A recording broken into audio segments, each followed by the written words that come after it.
The gunmetal Mercedes pulled into the circular driveway 3 hours earlier than expected. Min-Jun Kim killed the engine and sat in the December darkness, watching snowflakes drift past the ornate windows of his Seoul mansion. Something felt wrong. The house was too bright, too alive for 9 p.m. on a Wednesday when his wife claimed she'd be attending a charity gala until midnight. He stepped out, his black cashmere coat catching the wind, and that's when he heard it through the partially open window of his own bedroom. His wife's laughter. Breathless. Intimate. And a man's voice he recognized all too well. Min-Jun's jaw clenched. His hand instinctively moved toward the gun at his hip, but before he could take another step, a soft hand touched his arm from the shadows near the servants' entrance. "Be quiet," a voice whispered urgently. It was Petra, the housemaid his wife had hired 6 months ago. The young black woman's eyes were wide with fear, but also something else. Determination. She pulled him back into the darkness, her finger pressed to her lips, and in that moment, Min-Jun Kim, the most feared mafia boss in Seoul, did something he rarely did. He listened. What he was about to discover would burn his entire world to ashes, but from those ashes, something unexpected would rise. Hello, beautiful souls, and welcome back to the Afro-Korean channel, where your favorite love stories come alive with all the passion, drama, and emotion you crave. Before we dive into today's explosive tale, I want to wish each and every one of you a very Merry Christmas and Happy Holidays. May this season bring you love, joy, and all the blessings you deserve. Now, settle in because tonight's story is going to take you on a ride you won't forget. Trust me, you'll want to stay until the very end for this one. Petra's hand trembled as she held Min-Jun's arm, guiding him away from the front entrance and toward the side garden where the shadows were thicker. The snow crunched softly beneath their feet, each step measured, calculated. She could feel the tension radiating from his body, the barely contained rage of a man who just had his world tilted on its axis. "Talk," Min-Jun commanded, his voice low and deadly. Even in a whisper, it carried the weight of authority. "And this better be good, or you're fired for touching me." Petra swallowed hard. She'd rehearsed this moment in her head 100 times over the past 2 weeks, but now that it was here, the words stuck in her throat. She looked up at him, this man whose reputation preceded him like thunder before a storm. Min-Jun Kim. 34 years old. Ruthless. Brilliant. Deadly. And, she'd discovered over 6 months of working in his home, desperately lonely. "Your wife," she began, her Nigerian accent thick with emotion. "She's not just cheating on you, sir. She's planning to kill you." The words hung in the frozen air between them like a death sentence. Min-Jun's expression didn't change, but Petra saw his pupils dilate, saw the way his breathing shifted, became more controlled.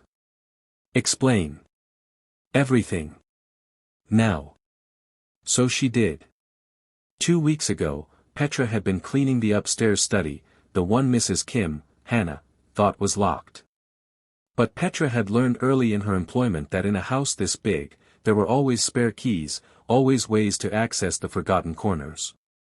She'd been dusting the bookshelf when she heard voices in the adjoining room. Hannah's bedroom. The one she no longer shared with her husband.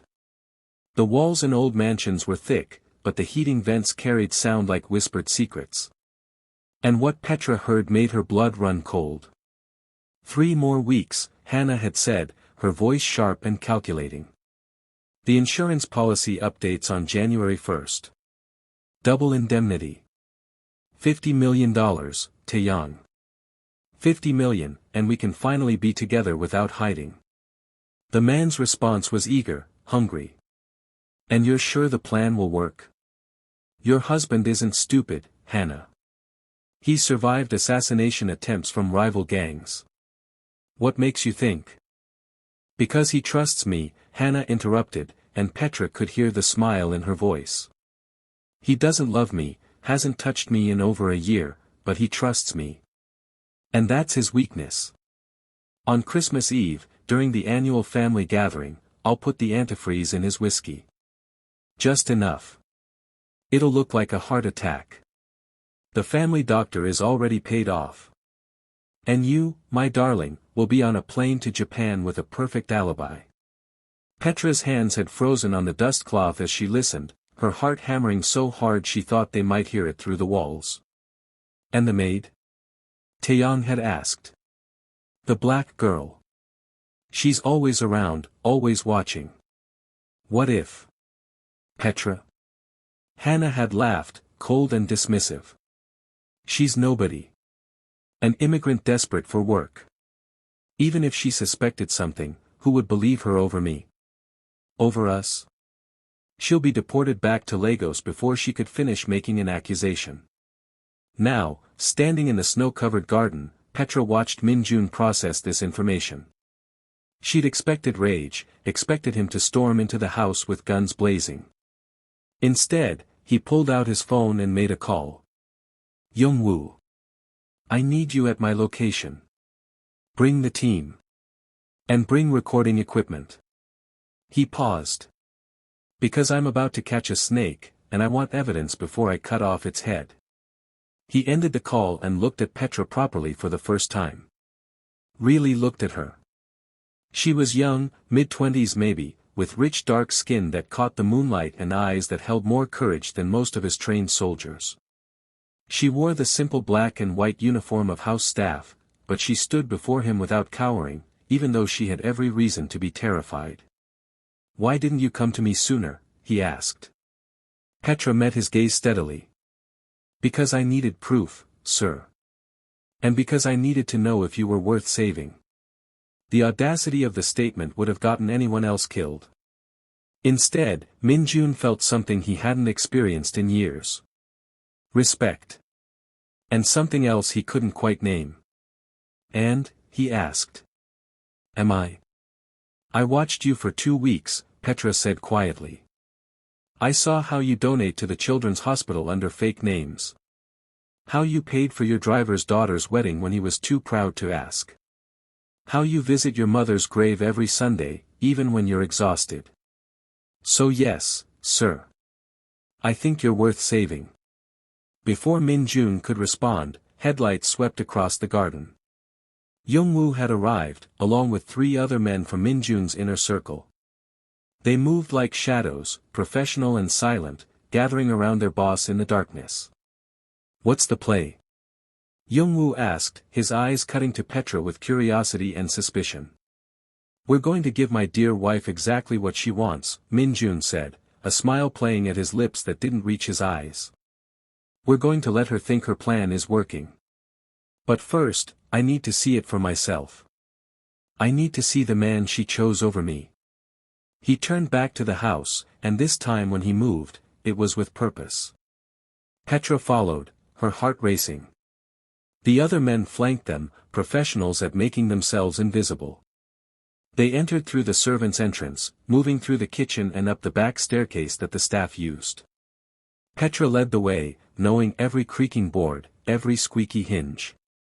They reached the 2nd floor, and she guided them to a door adjacent to the master bedroom. It was a storage closet, rarely used, but it had a connecting door that had been locked from the bedroom side. Min-jun tested the handle. Locked, as expected. He pulled out a small tool kit from his coat, another reminder that before he was a boss, he'd been a soldier in the streets, learning every skill necessary for survival. The lock clicked open in seconds. The closet was dark and cramped with all 5 of them inside, but through the narrow gap in the connecting door, they had a perfect view of the bedroom.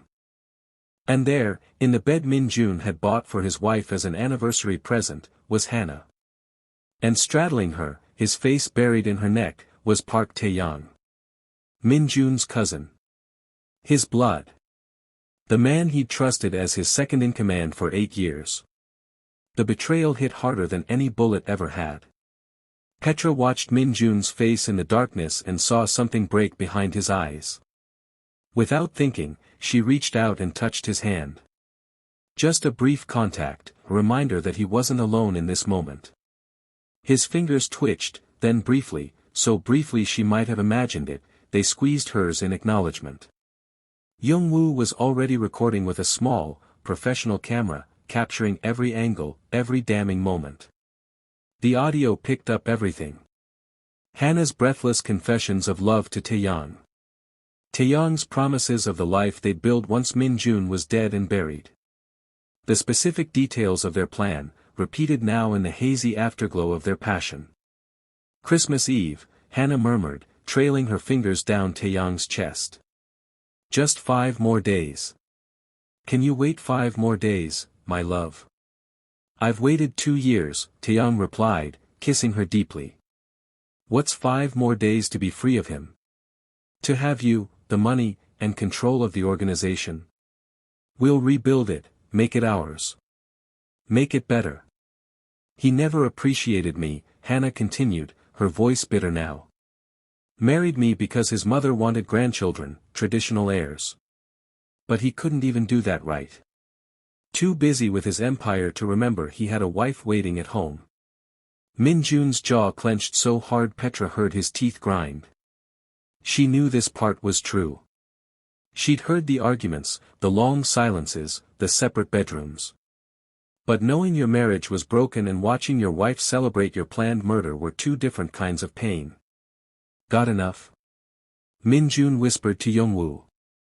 More than enough. This would hold up in any court, legal or otherwise. Good. Let's go. They filed out silently, back down the servants' stairs, and out into the December night. Min-jun didn't speak until they were in his study, a room in the east wing far from the master bedroom, where he usually worked late into the night going over accounts and strategies. The study was masculine and efficient.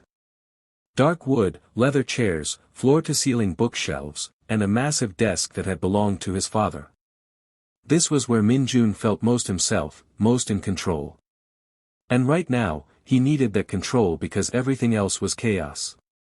He poured himself a whiskey, then paused, looking at the amber liquid with new eyes. Could he ever trust a drink in his own home again?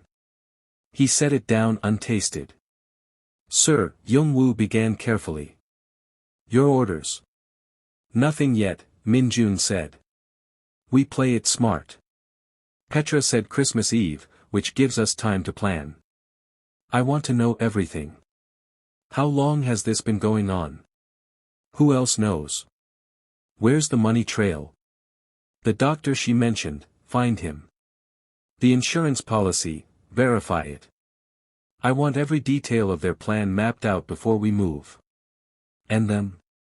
One of the other men jerked his head toward the bedroom wing. They continue exactly as they are. Hannah suspects nothing. Taeyong suspects nothing. Let them think they're clever. Let them think they're winning. Min-jun's smile was cold enough to frost the windows. The best traps are the ones the prey walks into willingly. The men nodded and began to file out, already making calls, setting plans in motion. Youngwoo paused at the door. And the girl? He asked, nodding at Petra, who'd been standing quietly by the bookshelf, trying to make herself invisible. Min-jun looked at her, really studied her this time. The girl saved my life. She stays close. I want her protected. After they left, silence fell over the study. Petra shifted uncomfortably, unsure of her place in all this. She was a maid, an outsider, a foreign worker in a country that sometimes made her feel welcome and sometimes made her feel like a curiosity. And now she was tangled in the dangerous world of Korean organized crime. You should sit, Min-jun said, gesturing to one of the leather chairs. I'm staff, sir. I shouldn't. Sit. The command in his voice left no room for argument. Petra sat, perching on the edge of the chair like a bird ready for flight. Min-jun poured another whiskey, then paused and looked at her. Do you drink? Not really, sir. Smart. He set the bottle down and moved to a small fridge, pulling out a bottle of water instead. He handed it to her, then took one for himself. Tell me about yourself. And don't call me sir every sentence. My name is Min-jun. I couldn't possibly. You just saved my life and called me out on whether I deserved saving. I think we're past formalities, don't you? Petra couldn't help it. She smiled. It was small and fleeting, but it was there. Okay. Min-jun. His name felt strange on her tongue, intimate in a way that made her pulse quicken. I'm from Lagos, she began. Nigeria. I came to Korea 3 years ago to study international business at Seoul National University. I fell in love with the country, the culture, everything. But my student visa was running out, and I needed a work sponsor. Your wife, she paused, the word tasting bitter now. Hannah hired me 6 months ago. The pay was good, the visa sponsorship was legitimate, and I thought it was a blessing. And instead you walked into a conspiracy. Yes. Min-jun studied her, and Petra felt exposed under that gaze. He had a way of looking at people like he could see through all their layers, all their defenses, straight down to the truth of who they were. You could have stayed quiet, he said. Could have kept your head down, collected your pay, and let nature take its course. Why risk yourself for a stranger? Petra thought about it, about all the reasons and justifications she'd told herself over the past 2 weeks. But in the end, it came down to something simple. Because it was wrong, she said quietly. And I couldn't live with myself if I let it happen. My mother always said that silence in the face of evil makes you complicit. And I couldn't be complicit. Not in murder. Something shifted in Min-jun's expression. Not softening exactly, but warming. Like ice beginning to thaw. Your mother sounds like a wise woman. She was. She passed away 2 years ago. I'm sorry. They sat in companionable silence for a moment, two people bound together by circumstance and secrets, trying to navigate this strange new reality. What happens now? Petra finally asked. Now, Min-jun said, leaning back in his chair, we plan. We gather evidence. And on Christmas Eve, when my dear wife thinks she's about to become a wealthy widow, we spring the trap. But until then, you need to act completely normal. Can you do that? Petra nodded. I've been doing it for 2 weeks. This is different. Now I'm home. Now you'll see me every day, and you'll have to pretend you don't know what you know. You'll have to serve her dinner, press her clothes, smile and nod while she plans my death. Can you do that? The intensity in his voice sent shivers down her spine. This was the mafia boss everyone feared, the man who'd built an empire on steel will and calculated moves. Yes, Petra said, meeting his eyes. I can do that. Good. He stood, signaling the end of their conversation. It's late. Get some rest. Tomorrow, everything continues as normal. Petra stood and moved toward the door, but paused with her hand on the handle. Min-jun. Yes. I'm sorry. About your wife. About your cousin. I'm sorry you're going through this. For a long moment, he didn't respond. Then, so am I. Listen, if you're loving this story so far, do me a huge favor and hit that subscribe button right now. Trust me, you don't want to miss what happens next. And drop a comment telling me what you think Hannah and Taeyong deserve. Should Min-jun show mercy or make them pay? Let me know below. The next 4 days were a masterclass in deception. Petra went about her duties with mechanical precision, serving breakfast, cleaning rooms, running errands, all while knowing that the woman giving her orders was planning cold-blooded murder. It was surreal, like living in 2 realities at once. Min-jun played his part perfectly. He came and went as usual, working late, attending meetings, giving Hannah no reason to suspect anything had changed. But late at night, when the house was quiet and Hannah was asleep in her separate bedroom, he and his team worked. Young-woo and the others dug up everything. The affair had been going on for 18 months. Taeyong had been embezzling from the organization for just as long, small amounts at first, then larger chunks, all funneled into offshore accounts in his and Hannah's names.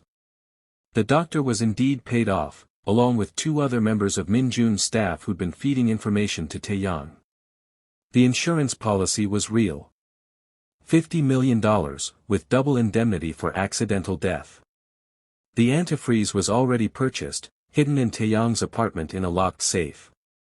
They'd thought of everything. Except for one thing. They'd underestimated the quiet maid who cleaned their secrets and kept her own counsel.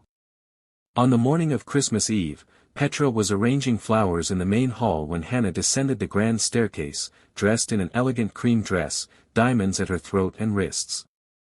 She looked like a magazine cover, all polished beauty and grace. Looking at her, you'd never suspect the monster underneath.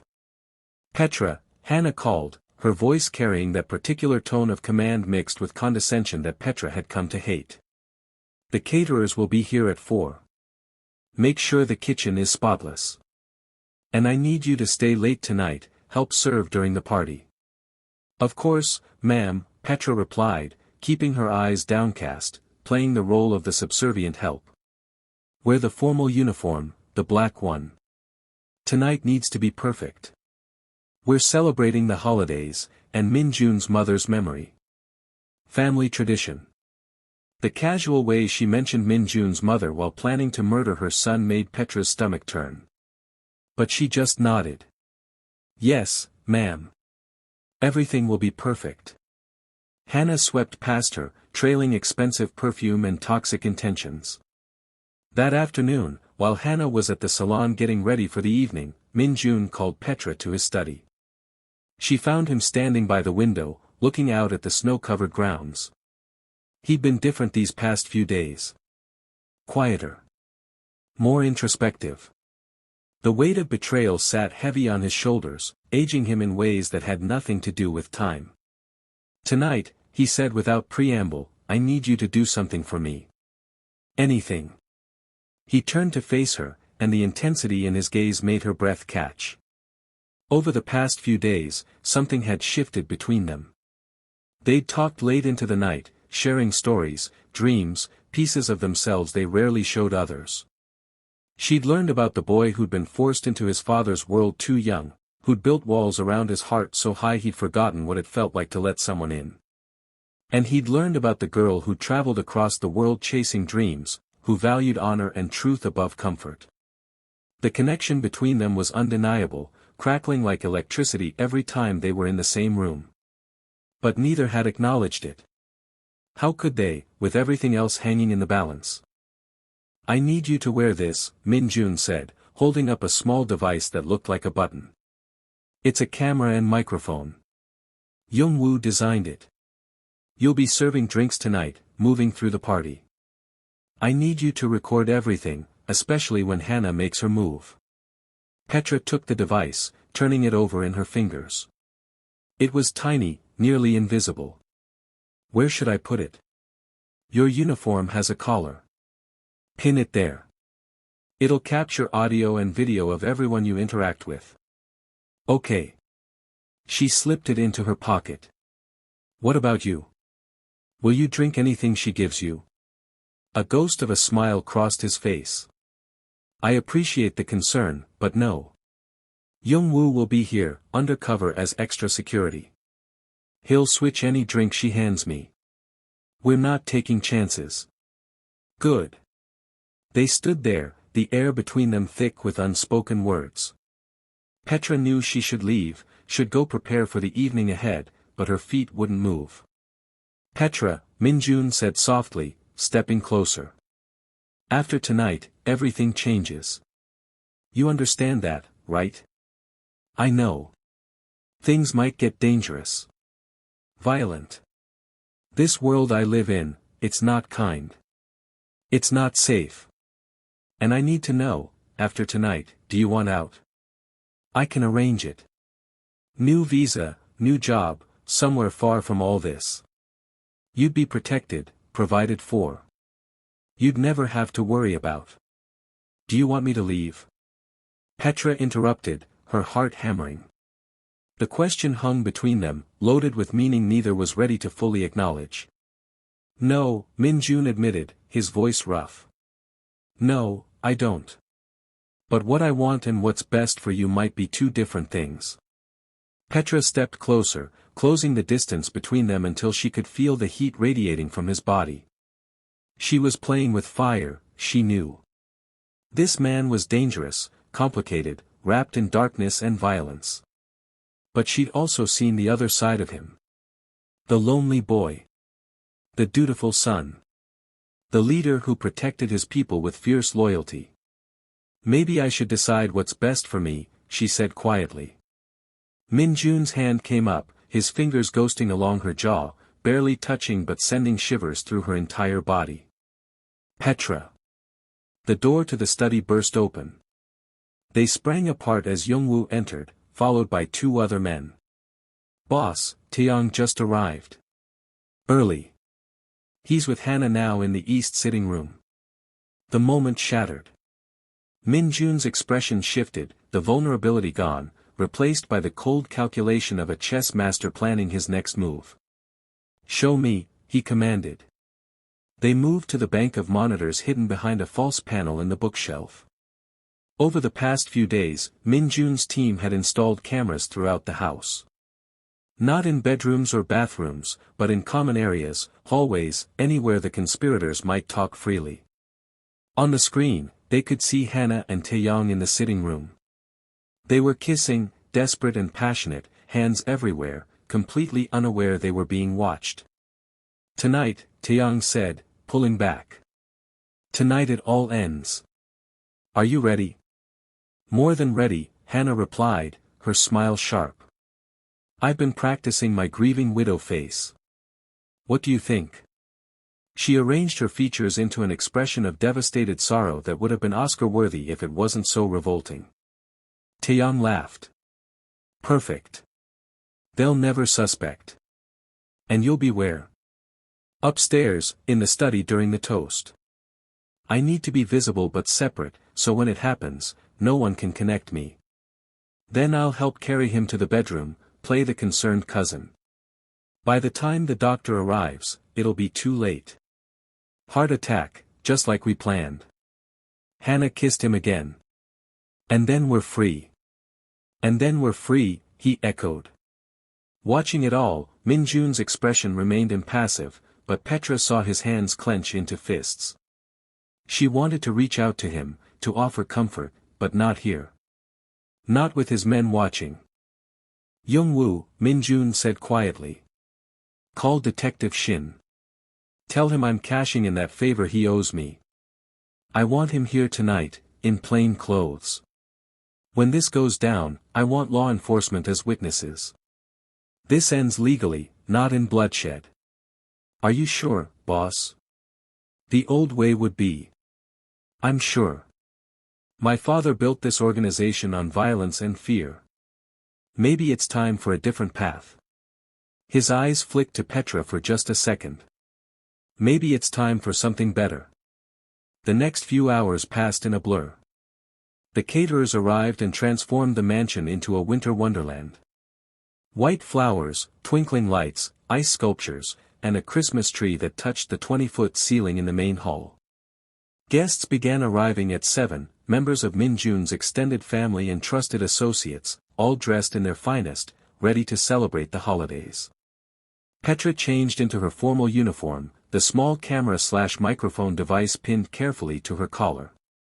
She caught her reflection in the mirror and barely recognized herself. Her hands were steady, her expression calm. But inside, her heart was racing. Tonight, everything would come to a head. She made her way downstairs and joined the other servers. Hannah was holding court in the main hall, playing the perfect hostess, laughing and greeting guests with warmth that seemed so genuine. How did someone become this good at deception? Min-jun arrived fashionably late to his own party, dressed in a sharp black suit that made him look like he'd stepped out of a magazine. The room seemed to shift when he entered, everyone gravitating toward him, seeking his attention, his approval. This was his kingdom, and even facing death, he wore his crown with absolute confidence. His eyes found Petra across the room, just for a moment. A silent acknowledgement. Are you ready? She gave the tiniest nod. Ready.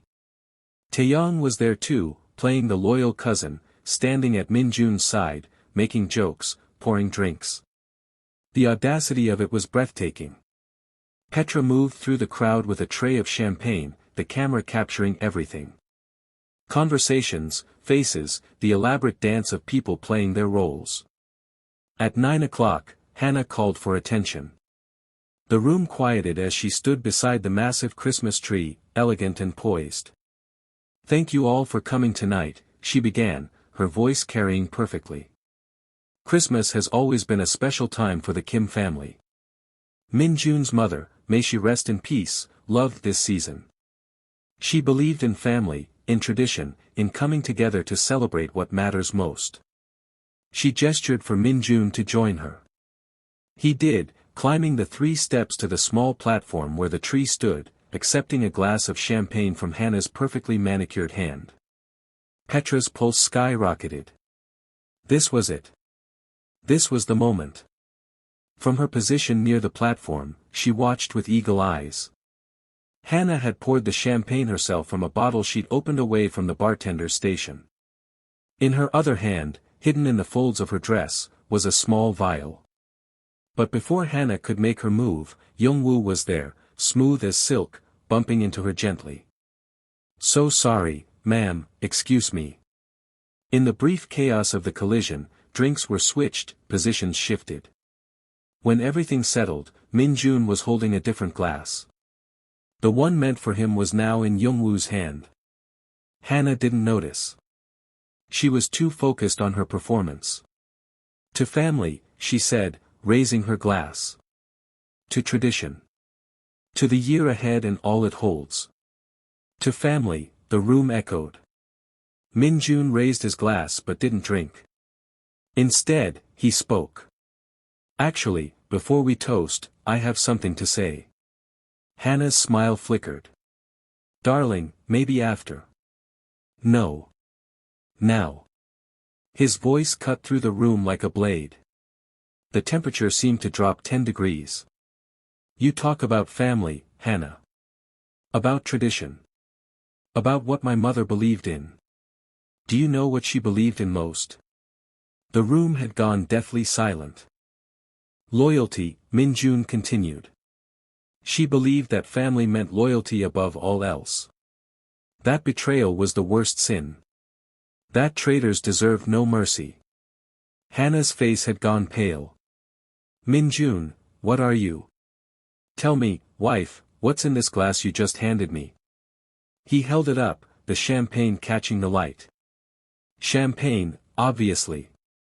Are you feeling well? Maybe you should sit. Youngwoo, have it tested." Youngwoo pulled out a small device, dipped a test strip into the champagne, and waited. Seconds later, it changed color. Ethylene glycol. Antifreeze. Enough to kill a man in 12 hours, symptoms mimicking a heart attack. The room erupted. Gasps, shouts, people backing away from Hannah like she was radioactive. "You're insane," Hannah hissed. "I don't know what kind of game you're playing, but..." "No games. Just truth." Minjun gestured, and suddenly the wall behind the Christmas tree lit up. A projector screen descended, and video began to play. Hannah and Taeyong in bed. Their conversations planning his murder. The money trails. The doctor's testimony, already recorded after Youngwoo had paid him a very persuasive visit. Every damning detail, displayed for all to see. Hannah's face went from pale to gray. Taeyong tried to run, but 2 of Minjun's men were already there, blocking the exit. "The police are outside," Minjun said calmly. "Detective Shin has been listening to everything.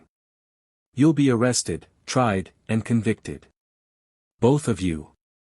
Not by my hand, but by the law. Because unlike you, I'm not a murderer." "Minjun, please," Hannah begged, dropping the act, her true desperation showing. "I can explain. We can work this out. You love me, you. I married you because my mother asked me to, in her last days. She wanted me to have family, to not be alone. I tried to love you, Hannah. God knows I tried. But you can't love someone who's hollow inside.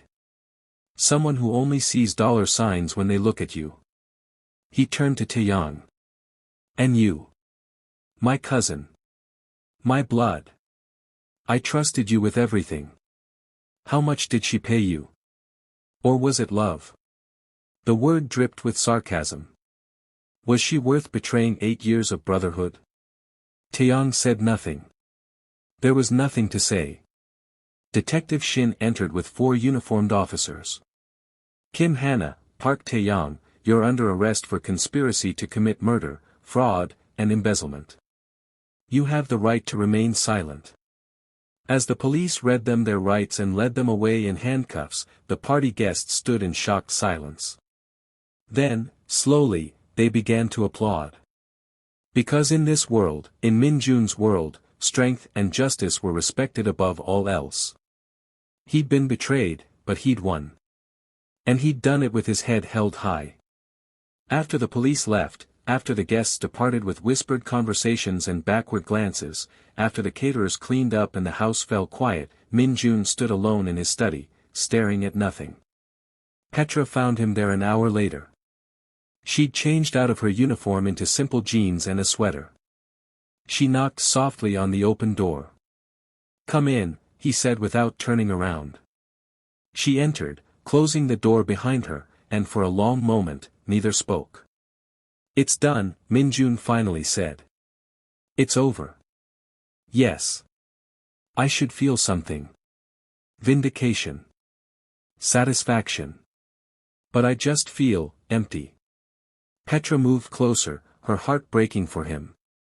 You lost people you trusted. It's okay to grieve that. She was going to kill me. He said it like he still couldn't quite believe it. My own wife was going to poison me and smile while I died. I know. And Taeyang. My cousin. We grew up together. I trusted him with my life. I know. He finally turned to look at her, and the vulnerability in his eyes took her breath away.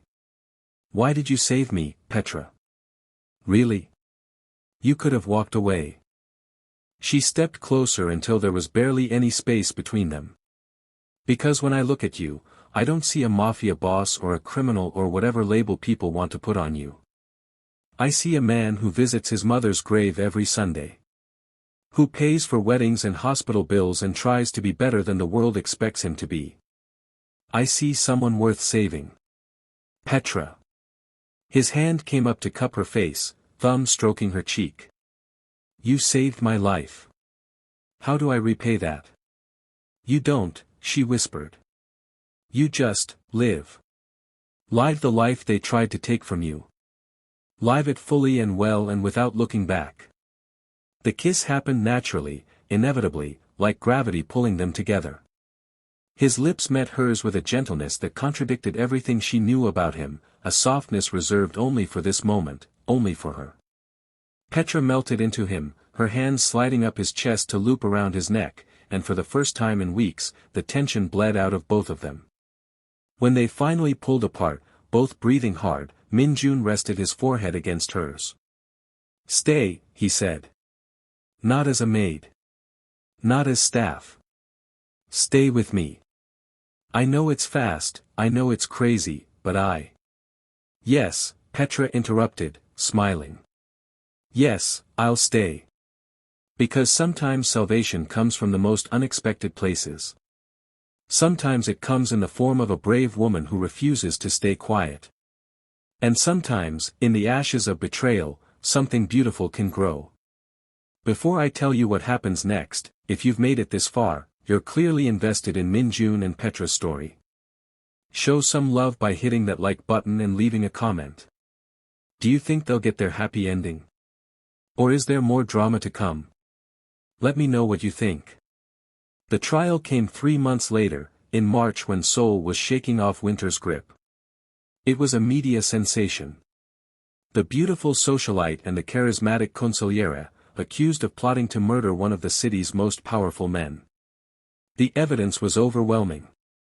Video, audio, financial records, testimony from the paid-off doctor who turned state's evidence for a reduced sentence. Hannah's lawyers tried everything. They claimed coercion, fraud, insanity. But the jury deliberated for less than 4 hours. Guilty on all counts. 25 years to life. Taeyong fared no better. In addition to the conspiracy charges, the embezzlement added another 15 years. Both were sent to separate maximum security prisons, their dreams of freedom and fortune crushed under the weight of justice. Through it all, Min-jun attended every day of the trial, Petra at his side. Not hiding, not running, facing his past so he could build a future. And what a future it was. Min-jun began restructuring his organization. The illegal enterprises were phased out, money laundered clean through legitimate businesses. It took time, careful planning, and more than a few difficult conversations with old associates. But Min-jun was nothing if not determined. He wanted to build something his mother would have been proud of. Something clean. Petra went back to university, finishing her degree in international business. Min-jun funded a scholarship in his mother's name for international students, with Petra as one of the first recipients. She graduated with honors and immediately joined Min-jun's company as a partner, bringing fresh perspectives and ethical frameworks to the business. Their relationship blossomed in the public eye. There was criticism, of course. Whispers about the African maid who'd seduced her way into the boss's bed. Racist comments from those who couldn't accept an interracial couple. But Min-jun shut it down hard and fast, making it clear that anyone who disrespected Petra disrespected him. And no one disrespected Min-jun Kim. A year after the trial ended, on Christmas Eve, Min-jun took Petra back to the mansion. It had been remodeled, the painful memories scrubbed away with new paint and new furniture. The bedroom where he discovered the affair was now a library. The sitting room where they'd plotted was now a children's playroom, ready and waiting. He led her to the main hall, where the massive Christmas tree stood just like it had that fateful night. But this time, the air was filled with warmth and love, not betrayal. Petra, Min-jun said, taking her hands in his. A year ago, you saved my life. You didn't have to. You risked everything for a man you barely knew. And in doing so, you gave me the greatest gift I've ever received. Not just my life, but a reason to live it. He dropped to one knee, pulling out a small velvet box. Inside was a ring, simple and elegant, with a diamond that caught the light from the Christmas tree. I'm not perfect. I have a past that's complicated and dark. But with you, I want to build a future that's bright. Will you marry me? Petra's eyes filled with tears, happy ones this time, joy spilling over in a way she couldn't contain. Yes. Yes, Min-jun, I'll marry me. He slipped the ring on her finger and stood, pulling her into a kiss that tasted like promises and hope and forever. They were married 3 months later in a beautiful ceremony that blended Korean and Nigerian traditions. Petra's family flew in from Lagos, initially skeptical of this Korean man who'd swept their daughter into his world, but Min-jun won them over with his sincerity and his obvious devotion. The wedding was a celebration not just of their love, but of survival. Of two people who'd found each other in the darkness and chosen to walk toward the light together. Young-woo was Min-jun's best man, standing proud as his boss, his friend, exchanged vows. Petra's best friend from university, a Korean woman named Soo-jin who'd been her first friend in Seoul, stood as maid of honor. As Min-jun and Petra shared their first dance as husband and wife, swaying to a song that mixed K-pop beats with Afrobeats rhythms, Young-woo leaned over to Soo-jin. You know, a year ago, if someone had told me that boss would be here, married to a Nigerian woman he met because she saved him from murder, I would have called them crazy. Soo-jin smiled. The best love stories are the ones you never see coming. Amen to that. 18 months after the wedding, on a warm summer evening, Petra went into labor. Min-jun, the man who'd faced down rival gangs without flinching, nearly passed out in the delivery room. But when he held his daughter for the first time, a tiny perfect blend of him and Petra with wise eyes and a strong grip, he wept. They named her Grace Minji Kim. Grace for the undeserved favor that had saved Min Jun's life. Minji for Min Jun's mother, who'd always believed in family and loyalty. As Min Jun sat in the hospital room, Petra sleeping peacefully, their daughter in his arms, he thought about how close he'd come to losing it all. How 2 whispered words, "Be quiet," had changed the trajectory of his entire life. He thought about Hannah, rotting in prison, and Taeyang, whose greed had cost him everything. He felt pity for them now, not anger. They'd chosen their path, and he'd chosen his. And his path had led him here. To love. To redemption. To a future he'd never imagined possible. Grace made a small sound, and Min Jun looked down at her, this tiny miracle who represented everything good in his life. "I'm going to be better for you," he whispered. "I'm going to build a world where you're safe, where you're loved, where you never have to be afraid. I promise." And Min Jun Kim always kept his promises. 5 years later, the Kim family had grown in more ways than one. Grace had a younger brother, David Junho, a rambunctious 3-year-old who kept everyone on their toes. The company had expanded internationally, with Petra leading the African market expansion, building partnerships in Nigeria, Ghana, and South Africa. Min Jun had fully legitimized his business empire. He now sat on boards of charities, funded schools, and worked with law enforcement to help reform former gang members. The transformation was complete. He was no longer the feared mafia boss. He was a businessman, a philanthropist, a husband, and a father. But he never forgot where he came from. And he never forgot the woman who'd saved him. On their 5th wedding anniversary, Min Jun took Petra back to where it all began. The garden where she'd first pulled him into the shadows and whispered, "Be quiet." "Do you ever regret it?" he asked, holding her hand as they stood in the spot where their lives had intersected. "Saving me? Getting involved in all of this?" Petra looked up at him, at this man who'd given her everything, who loved her fiercely and completely, who'd rebuilt his entire life to be worthy of her faith in him. "Not for a single second," she said. "You were worth saving, Min Jun. And I'd do it all again in a heartbeat." He kissed her then, deep and sweet, a kiss that held 5 years of memories and a lifetime of promises yet to be fulfilled. From the house, they could hear their children's laughter, Grace chasing David through the halls, their nanny calling after them to be careful. It was chaotic and beautiful and perfect. "Come on," Petra said, tugging his hand. "Let's go home." And they did. Together. Always together. Because the greatest revenge against those who tried to destroy you is to live. Not just survive, but truly live. To love hard, to build something beautiful, to find joy in the ordinary moments and treasure in the everyday blessings.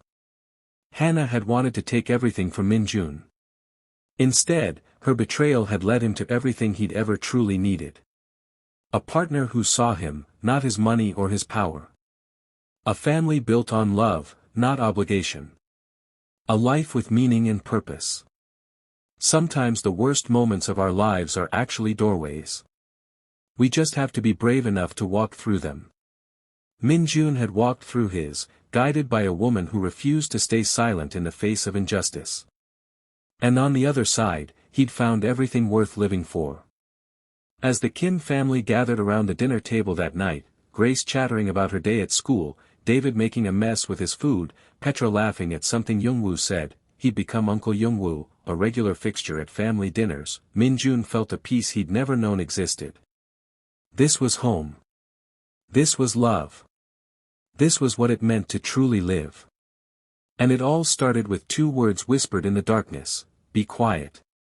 If you've stayed with us until the end of this incredible journey, thank you from the bottom of my heart. This is what the Afro-Korean channel is all about, stories of love that transcend boundaries, of courage in the face of evil, of redemption and second chances. If this story touched your heart, please like this video, subscribe to the channel, and share it with someone who needs to hear a story of hope today. Drop a comment and let me know what your favorite part was. Was it the betrayal? The revenge? The love story? I want to hear from you. And remember, beautiful souls, sometimes the greatest love stories start in the darkest places. Stay blessed, stay loved, and I'll see you in the next one. Merry Christmas and happy holidays to you and yours.